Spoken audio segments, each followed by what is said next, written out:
191장 1절하고 4절만 보세요.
이는 땅의 모든 백성에게 여호와의 손이 강하신 것을 알게 하며 너희가 너희의 하나님 여호와를 항상 경외하게 하려 하심이라 하라.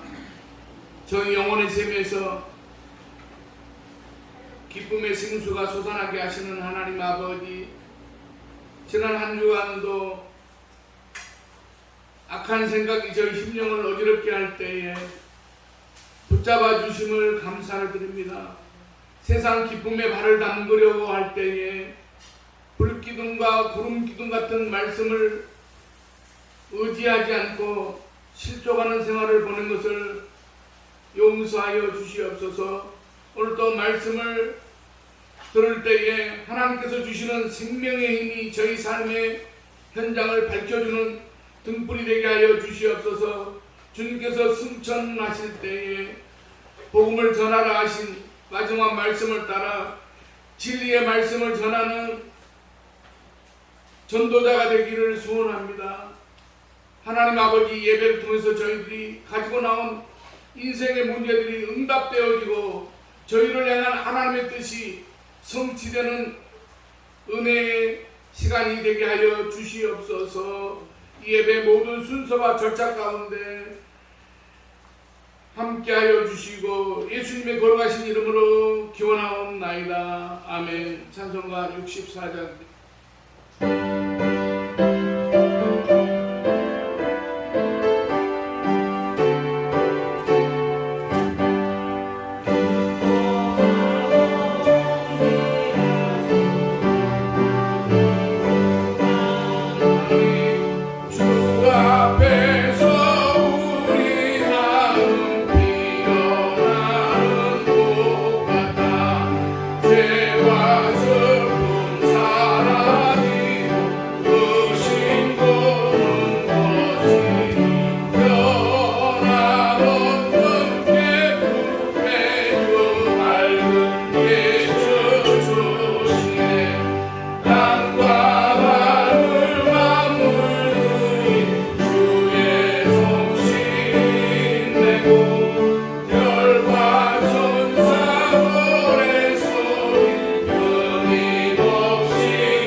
내가 귀없는 것은 그들을 세상에서 데려가시기를 위함이 아니요 다만 악에 빠지지 않게 도전하시기를 위함입니다. 내가 세상에 속하지 아니함 같이 그들도 세상에 속하지 아니하였사옵나요. 그들을 죽이는 소리로 하게 하옵소서. 아버지의 말씀을 진리하시되 아버지께서 나를 세상에 보내신 것 같이 나도 그들을 세상에 보내었고 또 그들을 위하여 내가 나를 거룩하게 하오니 이는 그들도 죽이고 거룩을 얻게 하려 함이니이다. 아버지여, 아버지께서 내 안에 내가 아버지 안에 있는 것 같이 그들도 다 하나 되어 우리 안에 있게 하사 세상으로 아버지께서 나를 보내신 것을 믿게 하옵소서. 내게 주신 영광을 내가 그들에게 주었사오니 이는 우리가 하나가 된 것 같이 그들도 하나가 되게 하려 함이니이다. 아멘. 사도신경으로 신앙 고백하시겠습니다. 전능하사 천지를 만드신 하나님 아버지를 내가 믿사오며 그 외아들 우리 주 예수 그리스도를 믿사오니 이는 성령으로 잉태하사 동정녀 마리아에게 나시고 본디오 빌라도에게 고난을 받으사 십자가에 못 박혀 죽으시고 장사한 지 사흘 만에 죽은 자 가운데서 다시 살아나시며 하늘에 오르사 전능하신 하나님 우편에 앉아 계시다가 저리로서 산 자와 죽은 자를 심판하러 오시리라. 성령을 믿사오며 거룩한 공회와 성도가 서로 교통한 것과 죄를 사하여 주신 것과 몸이 다시 사는 것과 영원히 사는 것을 믿사옵나이다. 아멘. 자, 538장 찬송 부른다는데 기도하겠습니다.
만왕의 왕이신 하나님 아버지, 이 시간 우중인 가운데 저희를 세상의 모든 짐을 내려놓고 하나님 앞에 나왔습니다. 아버지, 경배와 찬양을 받으시고 은혜에 은혜를 더하여 주시옵소서. 아멘. 늘 저희들이 하나님의 영광만을 구하며 살아가는 모두에게 인도하여 주시옵소서. 저희가 먹든지 마시든지 무엇을 하든지 하나님의 영광을 위하여 하게 하시며 주님의 뜻을 높이는 삶이 될 수 있도록 인도하여 주시옵소서. 2023년도 하나의 반을 지나가고 있습니다. 연초 각자 다짐했던 마음을 되돌아보며 점검하길 원합니다. 아버지 주님을 향한 우리 갈급함이 남아있는지, 삶의 우선순위가 하나님의 길로 있는지, 저희 심령을 주님께서 주장하사 하나님을 떠나지 않게 붙잡아 주시고 주님의 말씀에 순종하며 우리 안에 하나님이 함께 하시고 하나님 안에 저희가 함께하는 모두에게 은혜 내려 주시옵소서. 모든 성도분들 가정과 자녀와 일터에도 주님이 주시는 은혜와 평강이 넘치도록 부어 주시옵소서. 말씀을 듣는 자 속에서 역사하시는 하나님 아버지, 이 시간 목사님이 말씀을 증거하실 때 성령과 능력과 감동으로 전하게 하시며 영육간의 강건함 가운데 은혜롭게 능력 있는 말씀을 전하도록 성령께서 도와주시옵소서.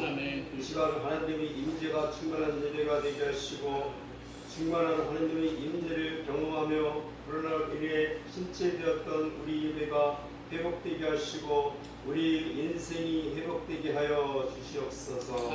하나님의 말씀과 찬양을 통해 우리의 영혼이 치료되고 힘이 얻기를 원하고 보존받기를 원합니다. 언제나 풍성한 열매로 가득 채워 주시옵시며 언제나 동일하신 예수 그리스도 이름 받들어 기도드렸사옵나이다. 아멘.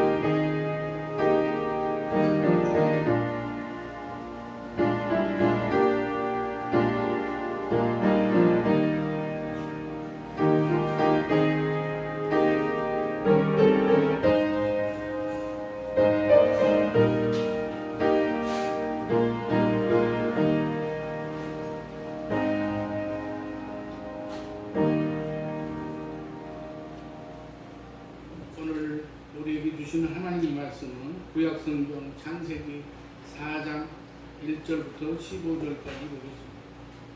창세기 4장 1절부터 15절까지 찾으신 줄로 믿고 봉독하겠습니다.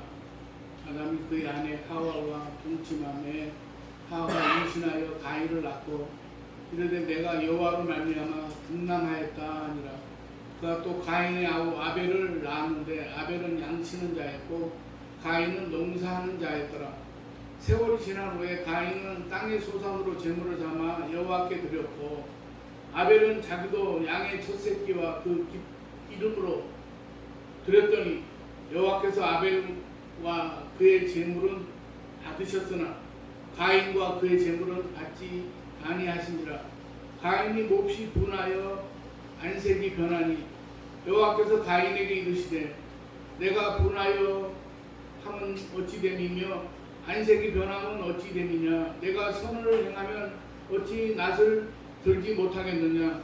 선을 행하지 아니하면 죄가 문에 엎드려 있느니라. 죄가 너를 원하나 너는 죄를 다스릴지니라. 가인이 그의 아우 아벨에게 말하고 그들이 들에 있을 때에 가인이 그의 아우 아벨을 쳐 죽이니라.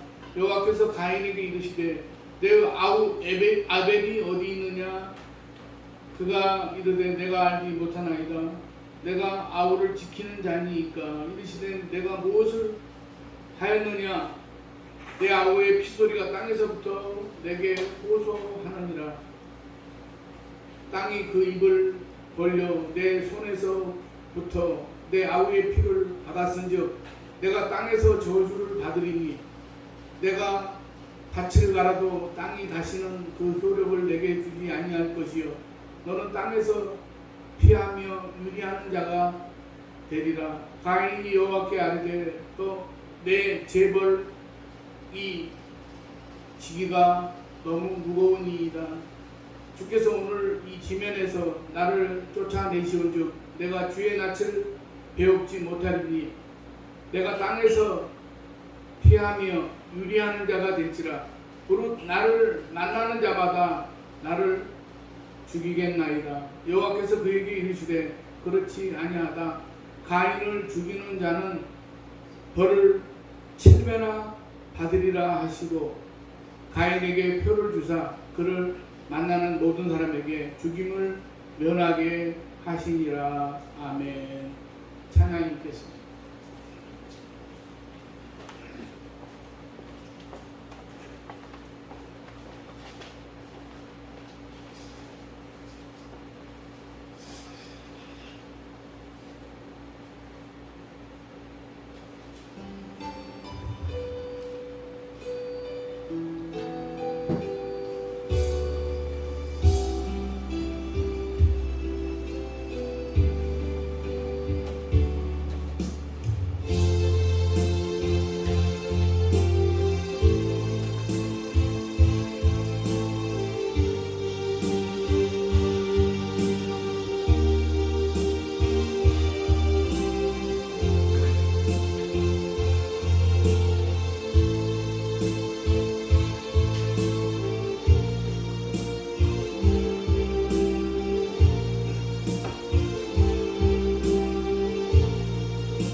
바다 덮음같이 여호와의 영광을 인정하는 것이 온 세상 가득하리라. 우리 바다 덮음같이 우리 바다 덮음같이 우리 바다 덮음같이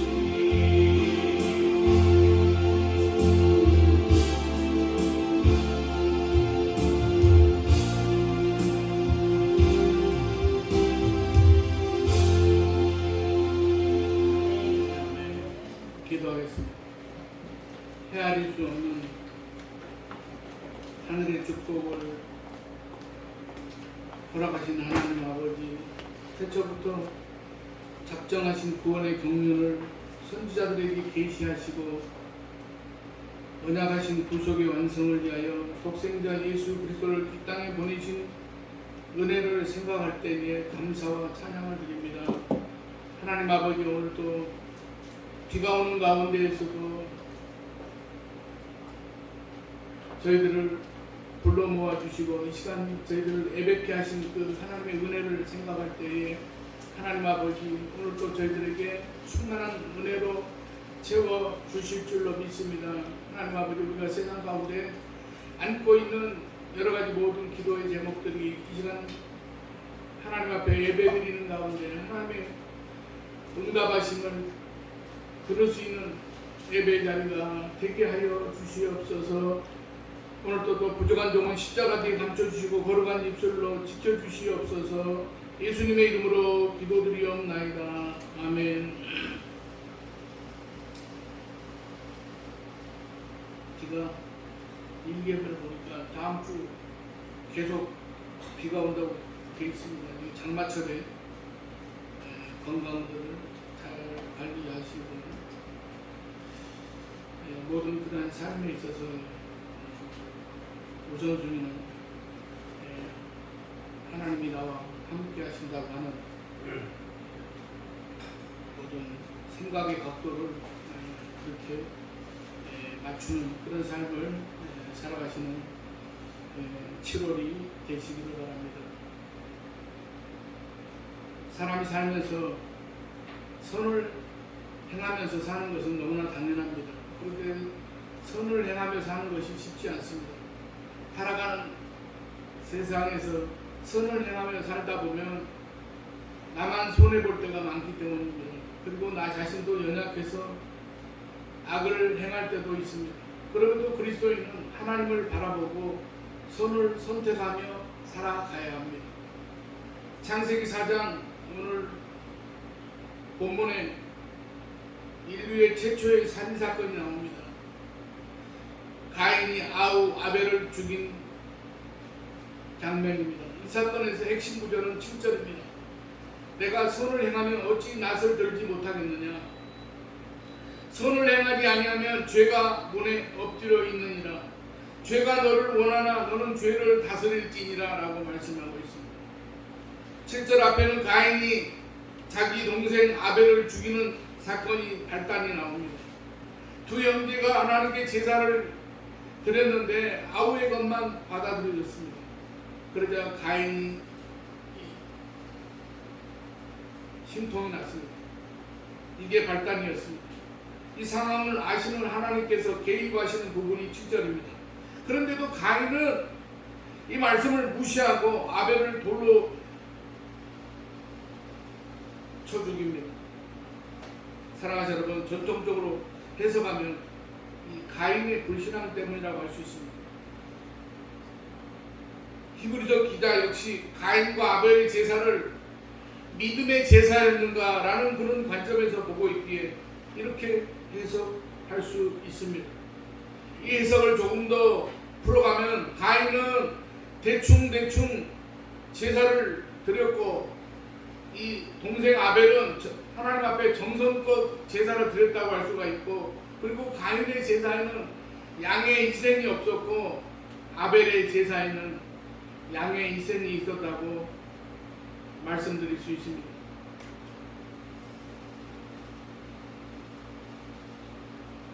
아이들에게 쉽게 설교하기에는 이런 전통적 해석이 편집성과 함께 메시지의 선명성을 갖는다는 점에서 필요합니다. 그런데 이렇게 본문을 너무 단순화시켜 버리면 더 풍성한 내용을 우리가 이해할 수가 없습니다. 그래서 저는 오늘 해석을 본문에 한정해서 해보려고 합니다.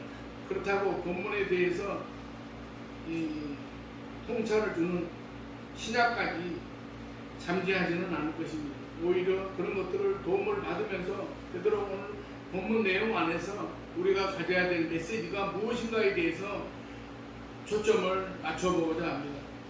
첫째, 우리는 하나님의 자유로우심을 보아야 됩니다. 전통적인 해석은 가인과 아벨이 어떤 제사를 드렸는지에 관심을 갖습니다. 그런데 오늘 본문만 놓고 보면 그에 대한 충분한 정보를 얻는 게 어렵습니다. 이미 말씀대로 히브리서 11장 4절을 보면 아벨은 믿음으로 가인보다 더 나은 제사를 드렸다고 했습니다.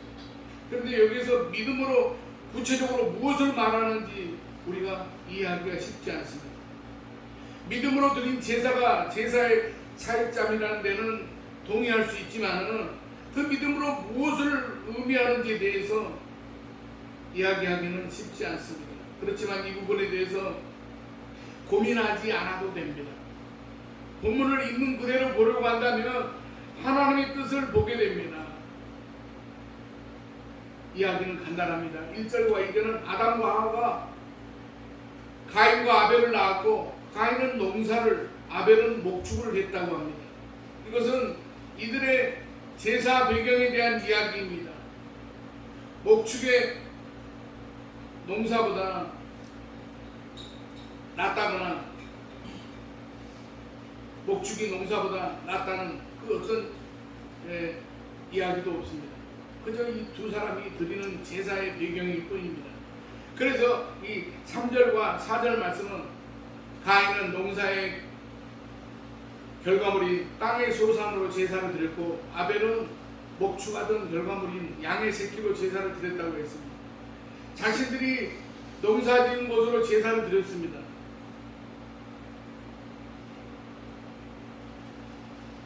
어린아이들에게 가인과 아벨의 차이를 정성껏 제사를 드렸다는 말을 하지만 사실 본문에서는 그 어떤 이제 묘사도 보여지지 않고 있습니다. 오히려 상식적으로 생각한다면 둘 다 자기들이 할 수 있는 정성을 다해서 하나님께 제사 드렸다고 할 수 있습니다. 그런데 이 둘의 제사에 대해서 여호와께서 아벨의 그 제물은 받으셨으나 가인과 그의 제물은 받지 아니하셨다라고 4, 5절에 이렇게 말씀합니다. 여기에 그 어떤 이유도 밝히지 않고 있습니다. 그 어떤 이유도 제시하지 않기에 남는 것은 하나입니다.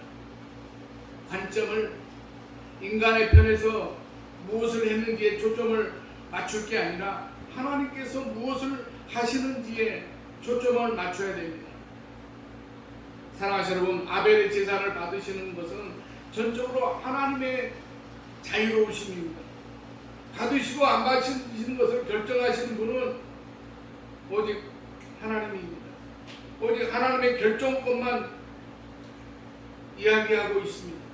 오늘 본문에서 우리가 발견해야 할 부분이 바로 이것입니다. 하나님께서 어떤 선택을 하시는지 전적으로 자유로우십니다. 굳이 그 이유를 대자면 그는 존귀하신 하나님이시기 때문입니다. 이렇게 말하면 잘못된 선택도 무조건 하나님의 선택이라면 되는 건가? 라는 생각이 들 수도 있지만 이런 생각은 하나님께는 안 통합니다. 왜냐하면 하나님은 전지전능하신 하나님이시기 때문입니다. 우리는 도무지 이해할 수 없으나 하나님은 가장 자유로우심으로 그러시면서도 하나님의 완벽하심에 해를 받지 않으시면서 선택하고 결정하십니다. 그렇기 때문에 하나님입니다. 이름에 그 떠오르는 생각이 하나 있습니다. 그러면 가인은 너무나 억울한 것이 아닌가. 가인도 아벨처럼 정성껏 제물을 준비하고 제사를 드렸는데도 불구하고 그만 버림받으면 억울하지 않겠습니까? 그런데 이런 발상에는 하나님의 주권이 아니라 인간의 공로를 생각하기 때문에 나오는 그런 생각입니다. 사실 가인과 아벨의 제사 자체가 질적인 차이가 있다고 가정하는 자체가 바로 인간의 공로를 이야기하는 것입니다. 과연 인간은 하나님 앞에서 자기의 공로를 계산할 수 있을 정도로 선합니까? 전능하신 하나님 앞에서 서게 된 인간이 자신의 공로를 계산하는 자체가 우스운 일입니다. 따라서 본문은 인간의 공로라는 관점에서 접근하면 이해가 되질 않습니다. 우리는 살면서 비싼 경험을 많이 하게 됩니다. 하나님, 제가 노력을 정말로 많이 했고 제가 능력도 있고 제가 실력도 많은데 그러면 제가 성공하고 승진해야 공정한 것이 아닙니까? 일면 맞는 말입니다만은 철저하게 자기 공로에 기반하여 이야기하고 있습니다. 그러나 성경적인 생각은 아닙니다. 우리가 자신의 공로만 보는 한 전능하신 하나님의 자유로우심은 결코 깨닫지 못하게 됩니다. 그보다 먼저 보아야 될 것은 하나님의 자유로우심입니다. 그리고 하나님의 자유로움은 비록 우리 이성으로는 이해가 가지 않는 부분이 있을지라도 전지전능하신 하나님이시기에 그 자체로 선하다는 것을 이해해야만 합니다. 오늘 본문에서 하나님의 선택은 그 누구의 제한이나 조건에 제약되지 않습니다. 그냥 하나님의 선택이셨습니다. 전능하신 하나님의 선택이기에 그것이 가장 선한 것입니다. 사랑하셨던 우리가 절대적인 존재가 아니라 여호와 하나님이 절대적인 존재입니다. 하나님의 자유로우심 안에 하나님의 완전하심을 볼 수 있어야 됩니다. 그래서 하나님의 선택은 자유로우시면서 그 자유로 또한 완전하십니다. 그러므로 우리는 그 하나님의 결정을 그대로 인정할 수 있어야만 합니다. 누구나 한 번쯤은 해볼 수 있는 그런 생각인데, 제가 옛날에 어렸을 때 이런 생각을 해본 적이 있습니다. 내가 어렸을 때 자란 그 동네는 아주 부자들이 사는 그런 동네였습니다. 그래서 어떤 부잣집은 옛날에 60, 70년대 그때 당시에도 집에 풀장을 만들어 놓고 사는 그런 사람도 있고, 그 다음에 집에 그 당시에 경비원을 두고 무서운 개를 키우면서 그렇게 사는 사람들이 있었습니다. 근데 내가 그때 어릴 때 생각을, 나도 저런 부잣집에서 좀 태어났으면 좋았을 텐데 하고 그런 생각을 해본 적이 있습니다. 어린 마음에도 가난한 게 싫었고 부자가 좋아 보였던 것입니다. 그런데 이것은 능력주의와 공로주의에 대입하다 보면 내 잘못이 아니라 노력하지 않은 부모의 잘못이고, 더 나아가서 나를 그런 부모 아래서 태어나게 하신 하나님의 잘못이 됩니다. 전능하신 하나님의 온전하고 완전한 자유로움을 모르기 때문에 갖는 생각입니다.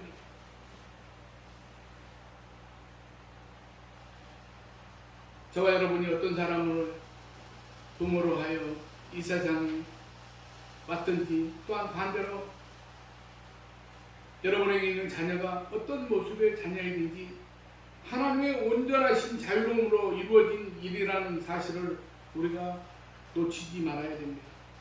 하나님의 자유로움을 아는 자는 그저 하나님께 감사할 따름입니다. 두 번째로 갈등하는 인간을 보아야 됩니다. 성경에서 인간은 갈등하는 존재로 나오고 있습니다. 오늘 보면 창세기 4장 앞에 이미 갈등이 나오고 있습니다. 선악을 알게 하는 나무 열매를 넣고 인간과 하나님의 갈등이 나옵니다. 그리고 이제 본문 4장에서 인간과 인간, 즉 형제 간의 갈등이 나오고 있습니다. 어떻게 보면 인간의 삶이라는 것이 이렇게 갈등 속에서 살아가는 것이 아닌가 싶습니다. 현대인의 삶을 봐도 각종 갈등 속에서 살아갑니다. 고부간의 갈등에서부터 시작해서 빈부 갈등, 또 여러 가지 정치적인 그런 여야의 갈등, 남녀 갈등, 학력 갈등, 살아가는 자체가 갈등의 연속이라고 할 수 있습니다. 그런데 저는 이런 갈등의 원인을 생각해 봅니다. 어디서부터 왔을까? 갈등의 원인은 죄에서부터 왔고 능력주의와 공로주의가 이를 부추긴다고 할 수 있습니다. 그리고 죄라는 것은 욕심에서부터 비롯되었다는 점을 생각하고 능력주의 역시 욕심에서 발로한다는 것을 생각하면 인간에게 욕심의 문제가 크다고 봅니다. 갈등이라는 것도 생각해보면 욕심 때문에 커져만 가는 것이 아닐까 생각하게 됩니다. 우리 사회에 나타나는 이런 갈등을 생각해보면 그렇습니다. 빈부 갈등, 학력 갈등, 노사 갈등, 여야 갈등 모두 자신의 이익을 높이겠다는 욕심 때문에 지속됩니다. 인간은 갈등 속에서 사는 존재이기에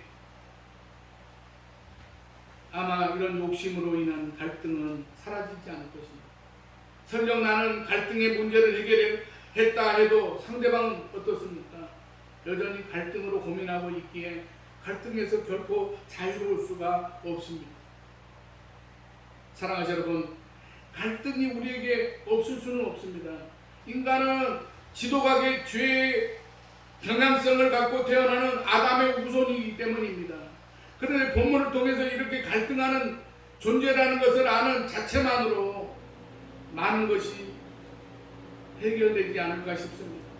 갈등하는 존재라는 것을 아는 순간 우리에게 있는 갈등의 모습들을 객관하여 볼 수 있기 때문입니다. 우리 인간은 갈등하는 존재라는 점을 받아들이면 갈등이 없을 수 없지만은 어떻게 대처해야 하는지에 대해서 생각할 여지를 갖게 됩니다.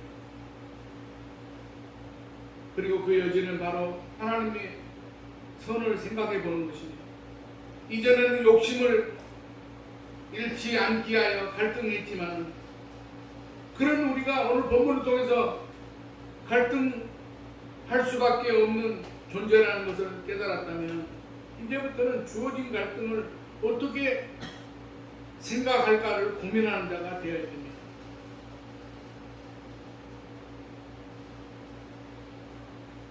여기에서 우리가 아는 파스칼의 판세라는 그런 판세와 연결해서 생각해 봅니다. 파스칼은 인간은 갈대와 같이 약한 존재다. 이리저리 흔들리는 약한 존재이다. 그런데 인간은 생각하는 존재라고 그렇게 말했습니다.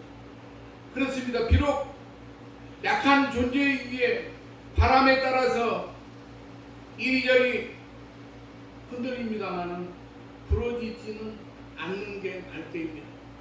생각하는 인간이 그렇다는 것입니다.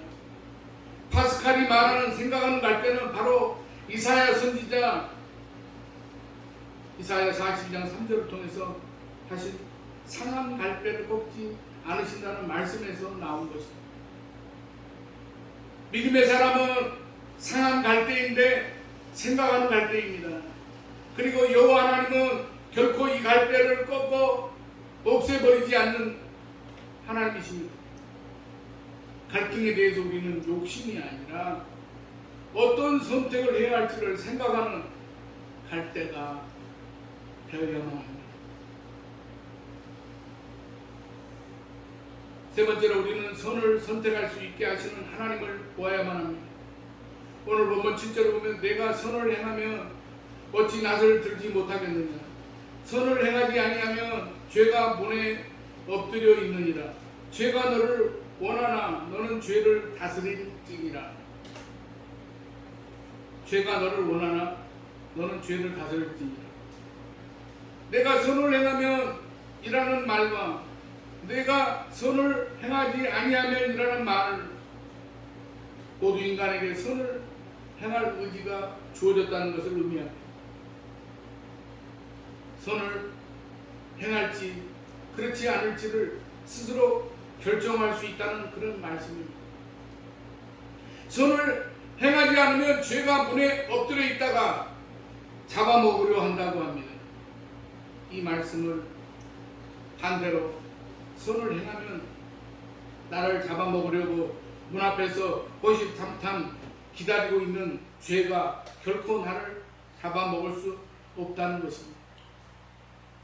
우리가 죄에 먹히지 않는 방법을 스스로 선택할 수 있다는 것입니다. 사랑하시는 여러분, 그것은 바로 선을 선택하는 것입니다.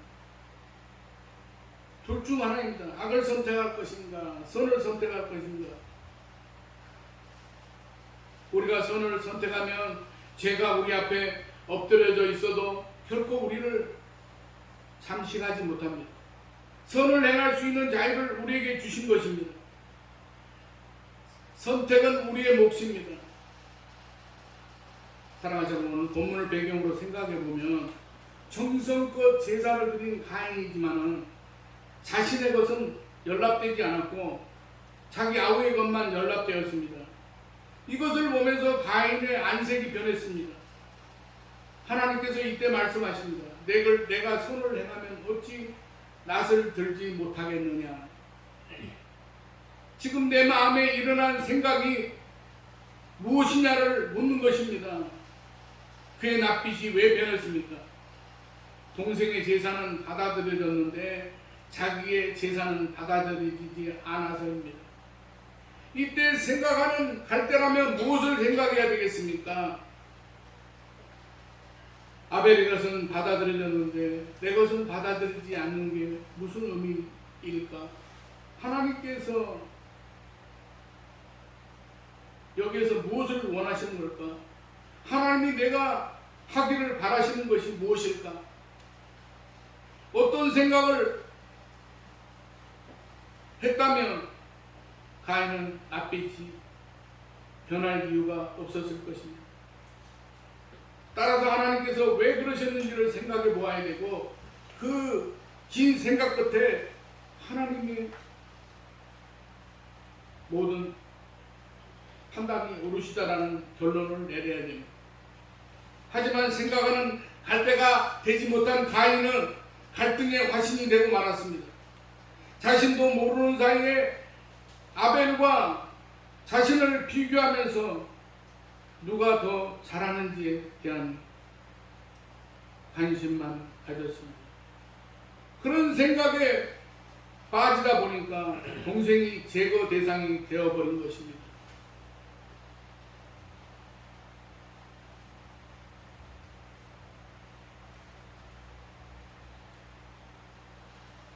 요즘 무슨 보도되는 뉴스나 이런 것들을 보면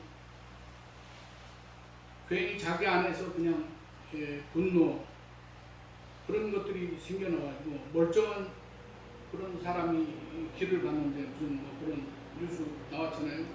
어떤 여자가 자기 숙소로 들어가려는데 멀쩡한 건장한 남자가 이단 접착으로 여자를 쓰러뜨려가지고 그렇게 가결된 그런 사건이 있었습니다. 이거 다 아담의 후손으로서 그런 나타나는 그런 죄악의 그런 형태입니다.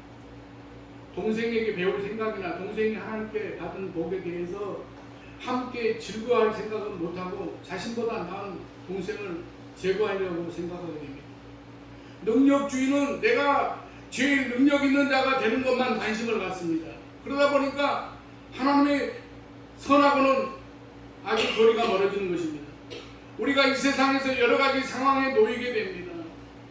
그럴 때마다 능력주의에 빠져서 얼굴을 불그락 할 일이 아닙니다. 어떻게 하면 이길까만을 생각하는 능력주의입니다. 오히려 그런 생각이 들면 내가 가인의 길을 따르고 있다는 생각을 해야 합니다. 그러다 우리는 하나님께서 이런 상황을 나에게 주신 의도가 무엇인가를 생각해 보아야 됩니다. 그래서 이런 상황을 어떻게 받아들이는 게 하나님의 선을 이루는 것인지를 생각해 보아야 됩니다. 사랑하시는 여러분, 이제 말씀을 맺고자 합니다. 하나님의 뜻에 서는 것이 선입니다. 이것을 우리에게 선택해 나갈 수 있게 하셨다는 사실을 잊지 말아야만 합니다. 이것을 놓칠 때 죄가 우리를 잠식해 버리는 것입니다. 죄가 너를 원하지만 너는 죄를 다스려라. 사랑하시는 여러분, 이게 오늘 본문의 권면의 말씀입니다. 선을 선택하는 것이 죄를 다스리는 것입니다. 억울해할 것이 아닙니다. 누구와 비교할 것이 아닙니다. 그저 하나님께서 이것을 통해서 내게 원하시는 것이 무엇인가를 생각하게 하는 것입니다. 그러면 갈등이 아니라 선을 선택해 나가는 선한 모습이 될 것입니다. 어떤 자리에서든지 그 자리에서 하나님께서 나에게 원하시는 선이 무엇인가를 생각하면서 우리의 낯빛을 평화로움으로 만들어가는 저와 여러분 되시기를 주님의 이름으로 간절히 축원합니다. 기도하겠습니다. 하나님 아버지, 이 세상의 많은 사람들은 이제 모든 상황과 능력과 또 세상적인 그런 모든 판단으로 그러다 보니 때로는 악으로 악을 갚고 그런 삶을 살아갑니다. 하나님 아버지, 그러나 우리는 죄가 너를 원하지만 너는 죄를 다스려라 하는 그러한 말씀과 같이 우리들의 삶을 통해서 하나님의 선하신 뜻이 무엇인가를 깨달아 알며 우리가 하나님의 뜻 가운데 이 세상에서 우리들의 모든 그러한 삶의 영역을 넓혀갈 수 있는 저희들의 모습이 되게 하여 주시옵소서. 예수님의 이름으로 기도드리옵나이다. 아멘. 찬송가 442장 찬송하겠습니다. 주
기도하겠습니다. 내 은혜가 내게 족하다고 말씀하시는 하나님 아버지, 예수 그리스도의 변함없는 사랑으로 늘 지켜주시고 어제의 부족함을 청산하고 오늘 새 사람으로 단장시켜주신 은혜를 생각할 때 감사드립니다. 복음을 들고 가난을 이기고 고통을 이길 수 있는 힘을 주시고 축복의 밑거름이 되게 하신 은혜를 감사드리며 11절 드립니다. 모든 것이 합력하여 선이 되게 하신 은혜를 감사드리며 감사의 예물을 드리는 손길이 있습니다. 물 가운데 있든지 불 가운데 동행하든지 내가 너와 함께 하겠다는 음성으로 힘과 용기를 주시기를 원합니다. 필요한 물질도 마르지 않는 샘물처럼 넘치고 목장의 풀처럼 풍성하게 하여 주시옵소서. 하나님 아버지, 여러 가지 주의 뜻을 묻고 하나님의 뜻 가운데서 기도하는 하나님의 종들을 하나님께서 기억해 주시고 하나님 아버지, 참으로 모든 어려운 그런 일들이 참으로 해결되게 하시고 하나님께서 선한 뜻 가운데 인도하여 주심으로 말미암아 참으로 믿음의 선한 싸움을 싸우고 주의 뜻 가운데 서게 되었다고 하는 그런 믿음의 고백이 있는 그러한 삶을 살아가는 하나님의 사람들이 되게 하여 주시옵소서. 또 주일 헌금을 드립니다. 하나님 아버지, 드리는 지체들의 삶 속에 구원을 베푸시는 하나님의 사랑이 이웃과 모든 사람들에게 증거되게 하여 주시옵소서. 교회 부흥을 위해서 애타게 기도하는 지체들이 있습니다. 영혼을 구원하기 위해서 간절한 주의 사랑을 가슴에 담고 전도하는 지체들이 있습니다. 하나님 아버지, 또 이름도 없이 빛도 없이 주님의 집을 섬기는 손길이 있습니다. 봉사하는 기쁨의 삶에 어둠을 몰아낸 권능이 되게 하시고 가정의 행복을 불러오는 능력이 되게 하여 주시옵소서. 하나님 아버지, 특별히 젊은 사람들에게 하나님께서 앞길을 열어주시고 하나님께서 시온의 대를 열어주시어서 하나님 아버지, 세상의 모든 그런 풍속과 세상의 시루를 따라가는 살아가는 사람이 아니라 날마다의 삶을 통해서 주님의 십자가 바라보고 믿음으로 살아가는 걸어간 지체들이 되게 하여 주시옵소서. 하나님 아버지, 오늘 또 이 예배를 위해서 여러 가지로 수고하고 주의 뜻 가운데 몸바쳐 헌신한 모든 지체들에게 하나님께서 복의 복을 더하여 주시고 하나님께서 건강도 지켜주시며 하나님 아버지, 참으로 아름다운 그러한 인생의 발자취를 남기는 그러한 모습들이 다 되게 하여 주시옵소서. 모든 것 감사드리며 예수님의 이름으로 축복하며 기도드리옵나이다. 아멘.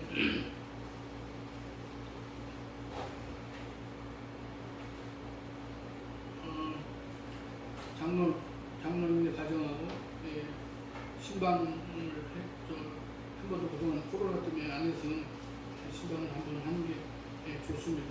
그래서 교회종을 청봉해서 신방에 대해 드리는 것은 역시 의미 있는 일이니까 꼭 그렇게 날짜 잡아서 얘기해 주시기 바랍니다. 635장 찬송 부른 다음에 축도하고 예배 마치겠습니다.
충만 역사하심이 오늘 예배를 드리고 돌아가는 사랑하는 성도들의 가정과 직장과 삶의 발걸음마다 이제부터 영원까지 함께 하시기를 간절히 축원하옵나이다. 아멘.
전복 먹었어? 인사 안 해?